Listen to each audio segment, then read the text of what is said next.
এই যৌবনকালটাকে আমরা বেশিরভাগ যুবকই আল্লাহ পাকের পথে উৎসর্গ করার মানসিকতা রাখি না। আমরা আনন্দ ফুর্তি, খেলতামাশা, হারাম অ্যাফেয়ার্স, মাদকদ্রব্য, কোনো কোনো সময় পলিটিক্যাল অ্যাফেয়ার্স, এইসবে ব্যস্ত হয়ে থাকি। যৌবনটা আমরা এভাবে নষ্ট করি বেশিরভাগ মানুষ। এরপরে আমরা চলে যাই জব সেকশনে। বিবাহ শাদী করার পরে রেসপন্সিবিলিটি আসে, জবে ঢুকি, জব করি, স্ত্রী সন্তান হয়, তাদেরকে ভরণ পোষণ দিতে হয়। আল্লাহকে ডাকার সময়টা খুব একটা হয়ে ওঠে না। শেষ বয়সে গিয়ে ফিকির হয় যে আমার জীবন থেকে 40-50 ইয়ার্স চলে গেছে, now I should you turn towards Allah সুবহানাহু ওয়া তাআলা।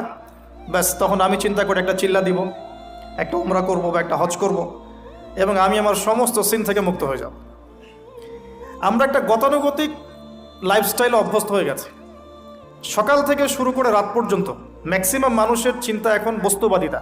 বস্তুবাদিতা মানে ম্যাটেরিয়ালিজম, মানে দুনিয়া, দুনিয়া এবং দুনিয়া।